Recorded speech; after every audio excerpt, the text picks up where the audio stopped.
घोड़की नौजवान के इंतहा पसंदी ऐं ग़लत मालूमात जे लाइ बाइख्तियार बनाइण जे हवाले सां अरोड़ यूनिवर्सिटी पारां डिग्री कॉलेज घोड़की में हाई बर्ड वर्कशॉप मुनक़द कई हुई, जंहिंमें मुक़ररनि ख़िताब कंदे चयो त असां जीअं समाज में रहूं था उन में ॾींहों ॾींहुं हम आहंगी ख़त्म थी रही आहे ऐं अदम बर्दाश्त वधी रही आहे, जंहिं करे इंतहा पसंदी ज़ोर पकड़े रही आहे।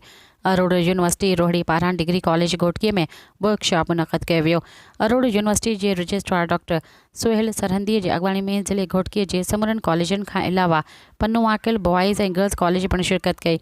प्रोग्राम जो एज़ाज़ी मेहमान doctor Abdul Qadir Chachar regional director college Sukkur regional हो। वर्कशॉप में डिग्री कॉलेज घोड़की जे प्रिंसिपल प्रोफेसर अब्दुल हफ़ीज़ दायो सभिनी महिमाननि ऐं शागिर्दनि खे भलीकार कयो ऐं आयल महिमाननि खे सिंधी सकाफ़त अजरक जा तोहफ़ा पेश कया। वर्कशॉप जो मक़सदु हुयो त नौजवाननि खे इंतहा पसंदी ऐं ग़लत मालूमात जे मुक़ाबले लाइ बाइख्तियार कीअं बणाइजे।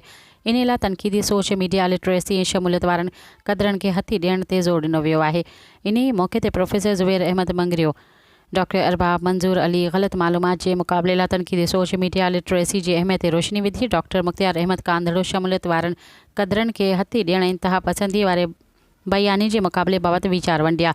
प्रोग्राम जे focal person doctor Abdul Rauf Shaikh पारां वर्कशॉप खे कामयाबी सां मुनज़्ज़म करण लाइ लागू करण में अहम किरदारु अदा कयो वियो।